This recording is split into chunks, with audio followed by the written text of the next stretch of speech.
I want to talk about the sound of silence. I need help, y'all. Jesus, take the wheel. I think I done heard this one before.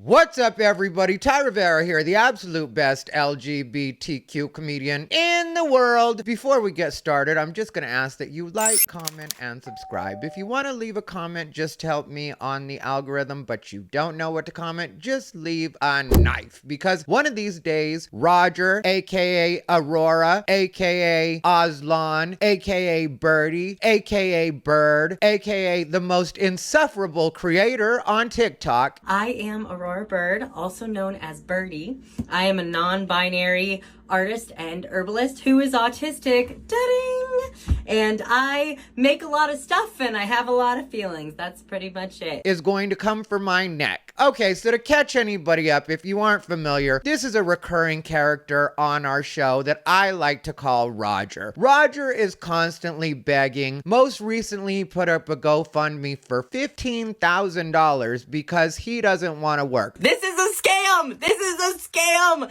Roger identifies as non-binary. Non-binary is a transgender identity. It's not something different. It's just a category of. I don't know which side of the binary we're on right now, so you will notice me say interchangeably her and him, she and her, sometimes they and them. If you're not gonna pick pronouns, I'll just pick pronouns for you. That's the way I feel about the non-binary. And so this is all essential to the plot. If you guys haven't already seen, I will put down below in the description or maybe in a pinned comment the other videos that I've done on Roger, aka Aurora, aka I told you all the names already. Let me not start being as insufferable as they are. But I wanted to play this video because just last week, Roger put up two videos. One where he was asking for people to go to his GoFundMe. Oh God, I hate asking the internet for help, but please, I need your help. And saying just how desperate he was and how bad it's gotten and how he had lost his faith in humanity. My faith in humanity is being lost. And then not but 2 days later, he put out a video saying that he was surrounded by angels. I keep getting shown that angels are everywhere. And so many good things had happened for him. And it was just because his GoFundMe had reached $5,000. But I told you all last week that if you give a mouse a cookie, they're gonna come back for a glass of milk. So let's watch Roger once again finding new ways to let us know that we're not doing enough. I need help, y'all. I've already said this before, Roger. I don't think the help you need is financial. I think the help you need might be in the form of steps. 12 of them. Look into it. Oh gosh, I feel like I can't really think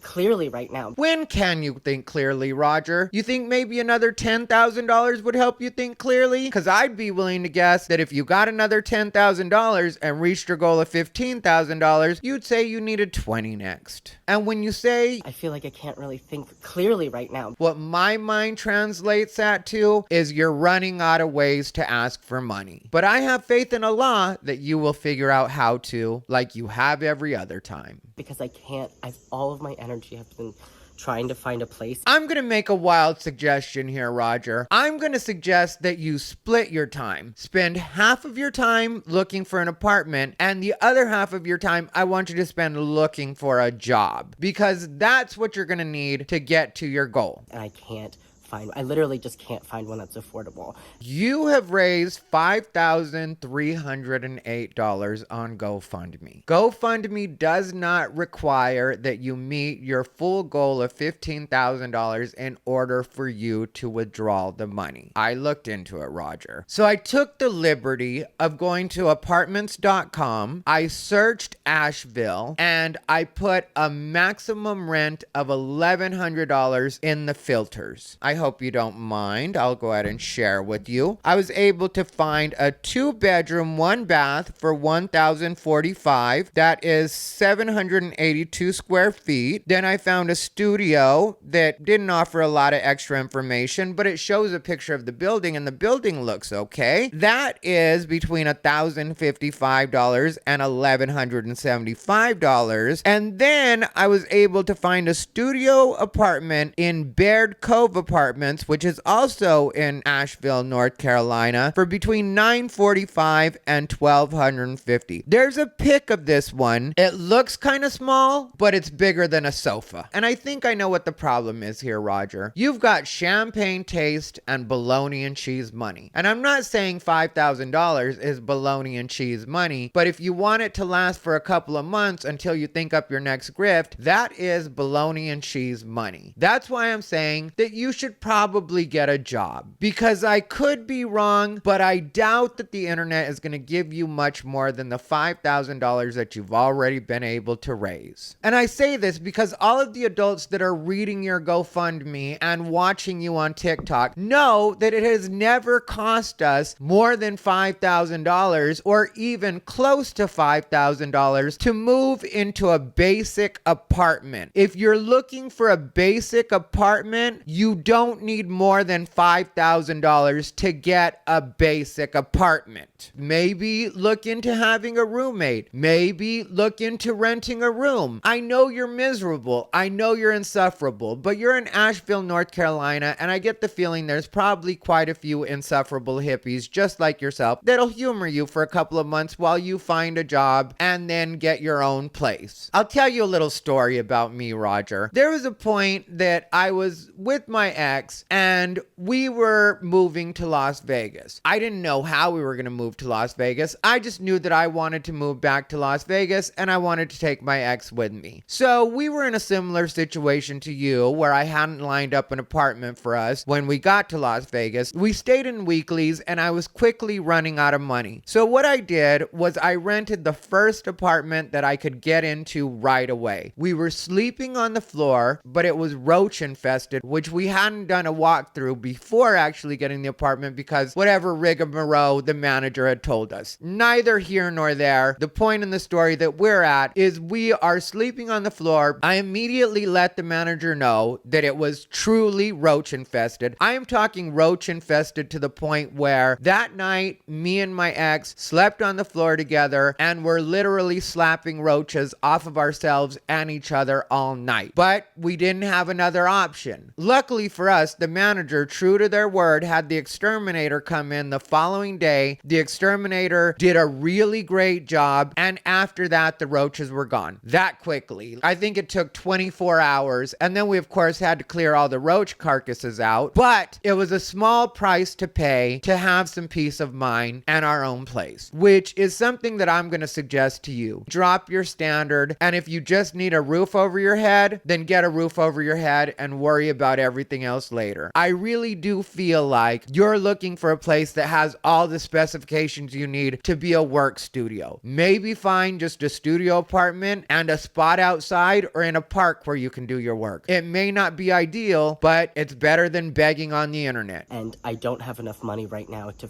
get a place that's more expensive.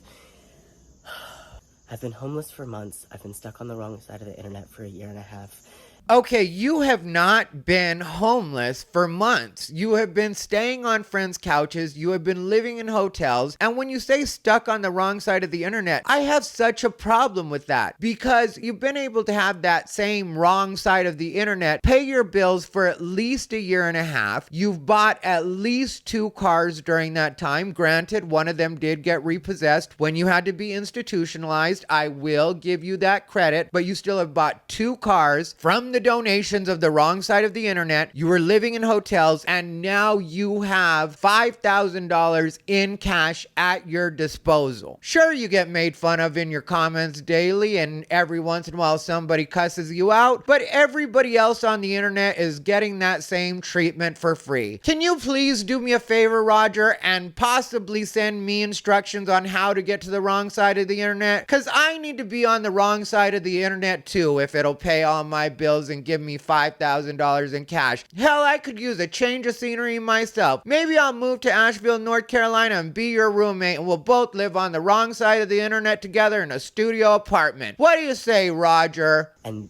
those things combined has made it impossible to survive. Survive? Roger, you are surviving. Clearly, you're alive and posting, asking for more and more money. The problem for you isn't that you want to survive. The problem is you want to thrive. And there's nothing wrong with you wanting to thrive, but the problem here is that you want to thrive off of other people's money. And when the average person doesn't have $15,000 in the bank themselves, I don't know why you think that the entire internet wants to band together to give you $15,000. And you can call it mutual aid. You can put any kind of fancy title on it that you want to put on it, but you are asking people to give you $15,000 just because you don't want to work. And I know you say you're disabled because you're autistic and you're bipolar and you're trans, and for some reason that all makes you disabled. But there are people not only around the world, but in your comments saying that they too are bipolar or autistic or trans or all three, and they are able to support themselves. So what is it that's so special about you and your condition that you cannot get off your ass and take care of this yourself? You cannot be a part of the solution other than begging. Because what I would do if I were you and I had people send me $5,000 is my next update would have been, hey y'all, I was able to find a job. And yeah, I would like it if you could still help me. I understand if you can't, but at least I've done something to be proactive in my own situation instead of expecting to sit around and let you guys take care of me. Could you imagine, Roger, if the entire world got to live in the lap of luxury like you do without having to lift a finger, just every once in a while having to press a button on their phone and recording themselves begging and talking about the fact that they're trans and autistic and bipolar? And I think you really need to do some soul searching, Roger, because you are not living in reality. And if you don't realize that you're surviving at the very least, maybe you need to spend a couple of dollars out of that $5,000 and buy a dictionary so you know what surviving means. And I also see people in your comments posting things like, watching this while working a 12-hour shift, watching this before I go to work, watching this 4 hours into my shift. People are letting you know that they are working. Why can't you? I see people in your comments talking about the fact that they're overdrawn in their bank accounts, or they don't have grocery money, or the different surgeries that they need that they can't afford. So again, I ask, what is it that's so special about you that we want to make it so you completely don't have to work and you don't even have the decency to get on TikTok and do a little dance for us as God intended? Do you not have the live feature? Because isn't it the live feature on TikTok where you can get donations and all you have to do is be entertaining? Maybe let people bag on you live for a little while, since they're bagging on you in the comments already anyway. Maybe do it for a little while live and see if people send you a couple shekels that way. And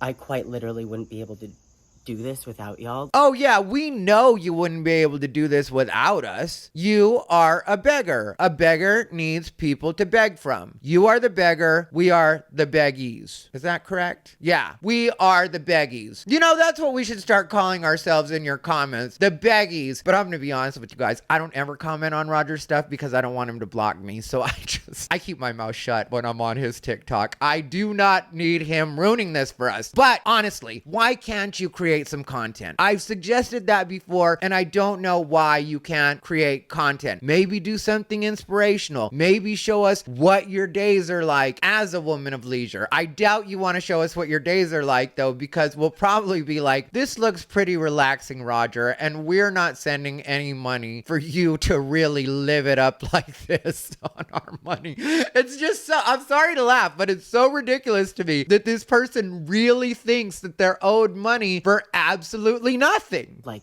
the amount of money that y'all have raised for me so far has been literally life-saving, and I am asking to please keep sharing it and to please keep donating. I think that part's done, Roger. I don't mean to be rude, but I really do feel like the gravy train is coming to a halt. Because I need y'all right now. No, Roger, you need you right now. That's what's really missing from the equation. You need you to step up because the internet has already done their part. $5,000 plus, if we're being honest, why don't you tell us how much money that you've made over the last year and a half just off you asking for money? Because in one of the last videos that I posted, you were talking about how thankful you were for everybody making the donations you had made. And then in another video, you had posted about needing $1,800, and then you posted another video updating everybody and letting them know you now had enough money to take care of yourself, and you had also taken care of your cat. I have enough to get the things that I need to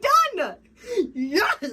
So that must have covered at least the $1,800 or somewhere close to it. So in total, how much have you made off of the internet at this point, and you still have the nerve to ask for more? You are a never-ending black hole, and you will also see in your comments that people are starting to ask you for receipts. People are starting to be like, well, where is the money going that you've been getting so far? Where is the $5,000 going? How has that already been accounted for? Because to get back to the apartment situation, at most, apartment buildings will ask for first, last, and a security deposit. That's usually the most people ask for. And if you're getting even a $1,200 apartment, that should still be around $3,000 at the most. I didn't even see that in the apartments.com listings that I was looking for. People weren't looking for first and last. They were just looking for move-in as well as an $85 administration fee. So I'm not really sure what's happening here, and I'm not really sure how much longer you think this is going to go on without more and more people starting to get like, why is it we're funding your lifestyle? And as quiet as it's kept, Roger, I've seen people in the comments starting to say, let's report their GoFundMe because it appears that this is fraudulent. That's what people are starting to say, Roger. So maybe take the money and run. Maybe leave the table while you're still ahead. And once I have a studio and once I have a place to go, I'll actually be able to send out mutual aid again,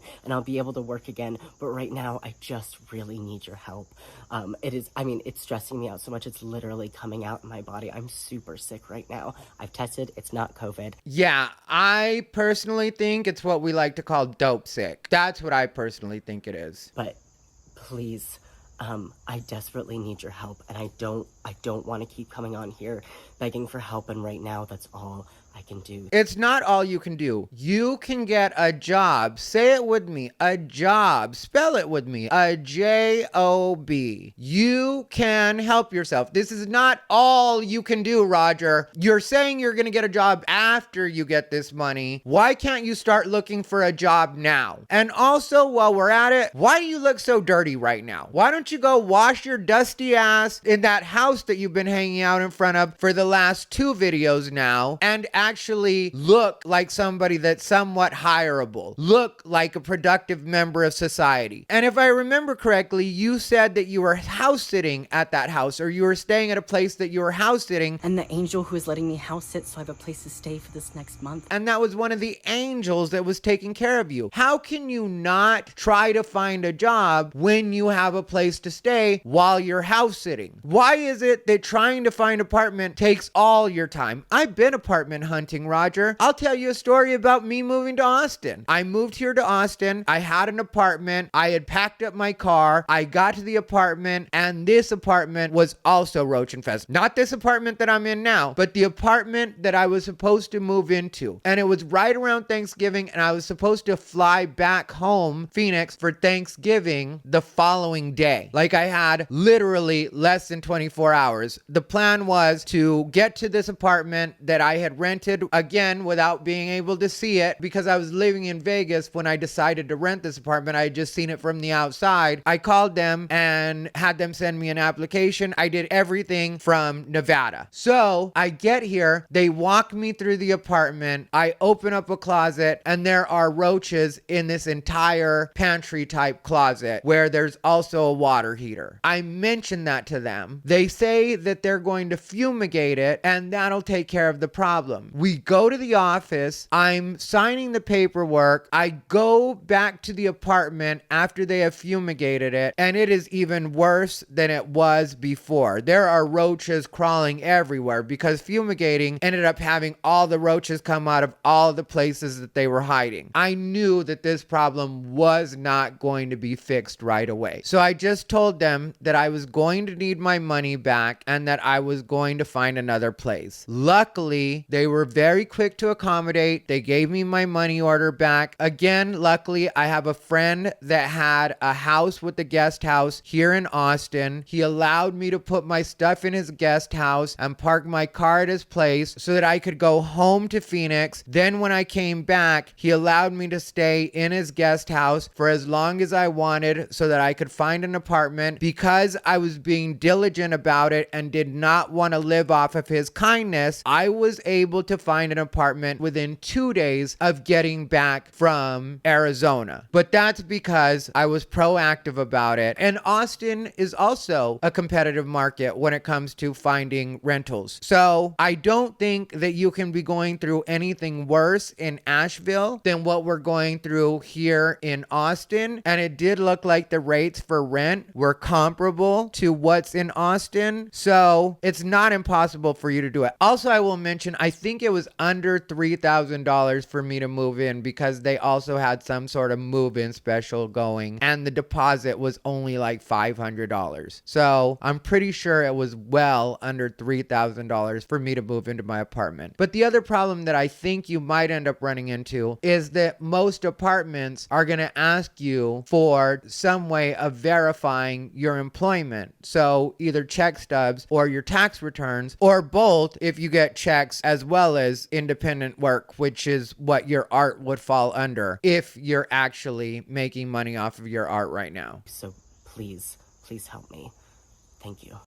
All right, well, you guys, I would like to say that this is the last video we're going to do on Roger, but if I know Roger, within a couple of days, they'll be in dire straits, even worse than they are now. I really do feel like this one has petered off. Everything that I've just said to Roger via this video is 100% my thoughts on what this is. I think that the internet is truly done humoring this person, and while $5,000 may seem like a lot of money, I think that that's the last money he's going to see for quite a while from the internet. On another note, when it comes to mutual aid, which Roger is always mentioning, I didn't know the mutual aid community was an actual thing on TikTok. Apparently it is. And like I had said when I gave the definition of mutual aid, it's supposed to be like, even if you can't contribute money, which Roger clearly can't, for it to be mutual, then you are offering at least services in exchange or something that could possibly help other people. Roger is not able to do that. So again, the mutual aid is not mutualing. The only thing that Roger can do is complain on the internet and try to make himself or the trans community at large seem like bigger victims than they are or have to be. And I know that most actual transsexual people are not looking to be victims and would much rather be self-sufficient than be relying on the kindness of strangers. Technically, I know very few actual transsexual people that have ever been in a situation where they had to beg, whether they had to get into work, take a job that was less desirable than they wanted, even minimum wage. I have seen transsexual people do everything that they had to do in order to be able to rely on themselves and not have to worry about the rest of the world being nice to them, which is where I think Roger and a lot of the transgender movement misses. Is if you look at Roger, he's really not dealing with anything as far as visual discrimination. So even if you were to say that Asheville, North Carolina was closed-minded and full of bigots, which it's not. It's known as like a hippie liberal area. I've been to Asheville. I performed in Asheville. I did the Laugh Your Asheville Off comedy festival a couple years back, and it's actually a really nice little city. So I'm sure that Roger could find some actual work there if he wanted, but let's say that he moved to a place that was a little bit more bigoted. It's easy for him, looking at him visually, to see him as a her and just just get a job as a girl. Who cares if you have to, in your mind, pretend that you're doing a Clark Kent and you cosplay as a woman so that you can get a job? Sometimes, Roger, we can't afford to be the individuals that we want to be. And sometimes people don't really care what your story is anymore. And when I mentioned that he makes it seem like the trans community is bigger victims than they have to be in certain cases, he will misrepresent things to make it seem a particular way and push this idea that there's some sort of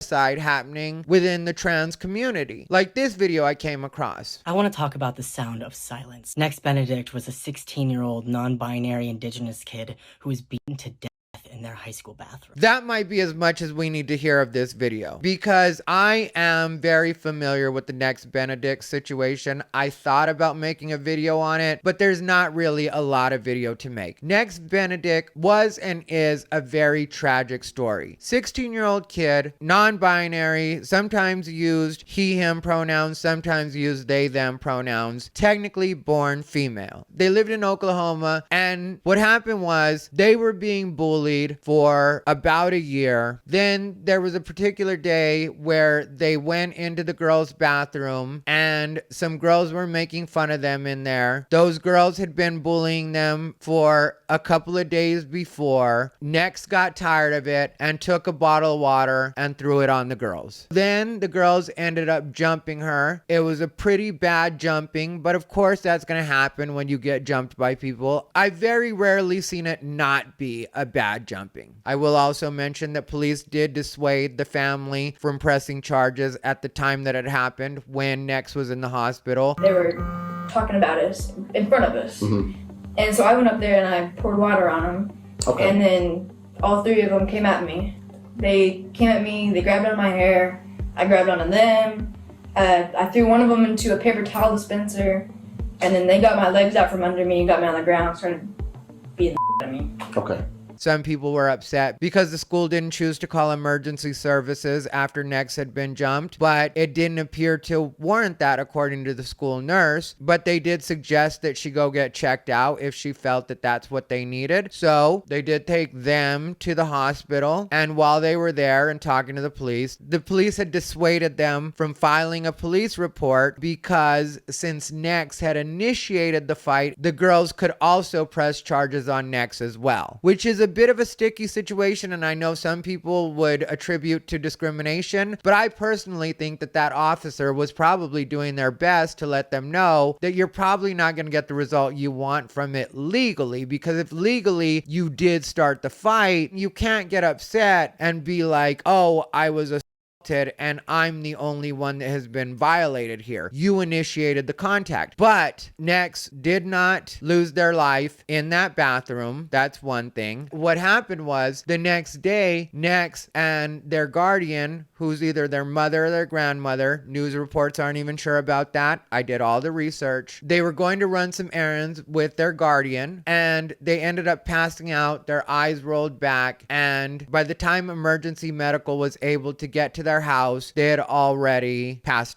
away. So of course they ended up doing an autopsy on the body. The family wanted to attribute it to having been jumped by the girls the day before. They ended up finding out that Nex had passed because of a lethal combination of Benadryl as well as Prozac, and they had found notes in her room that alluded to self-harm. So if you self-delete, even if you got in a fight the day before, and even if you had been bullied for a year before, that still doesn't count as somebody having ended it for you. And it also definitely does not mean that you passed in that bathroom when it happened. But this is something that this person, Roger, will use in order to further perpetuate the fact that they're a victim and they need help and they're in this constant distress and danger. And that's the reason I bring it up, because at no point after did Roger bother to clear up the fact that that's not what this turned out to be. Well, it's easier to blame Republicans or conservatives or whatever.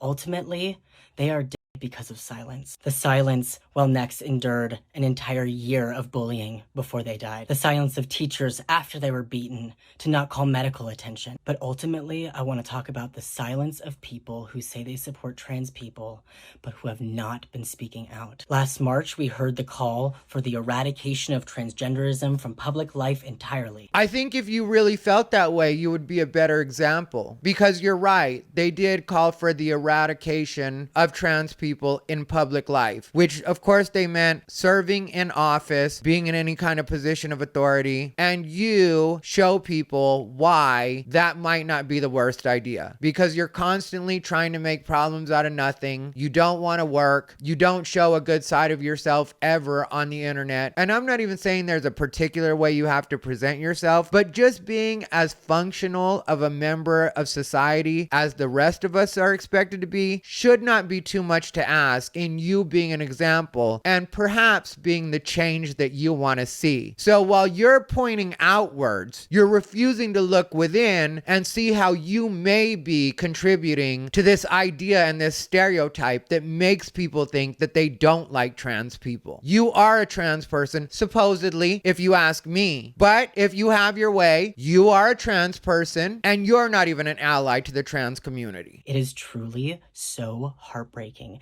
to watch people that I care about, that say that they care about me, not say anything. Frankly, we don't need allies, we need accomplices. We need people making sure that our kids live. In 11 months, we have been escalated to stage 8 of genocide for trans people in the United States. The echoing silence that has been going on for the last year has set the foundation for the silence that we are seeing about Palestine. The Palestinians would not allow you to be trans. Most Palestinians support Hamas, so I'm not sure why you keep saying that like it's some sort of own. Maybe you should look into what it is you're supporting and ask if what it is you're supporting supports you. And then ask yourself why we're supposed to support that. Every child deserves the opportunity to grow up. I am begging cis allies to please speak out. Stories, posts, talk about next, and talk about what's happening to trans people. Please don't stand by while we lose more kids.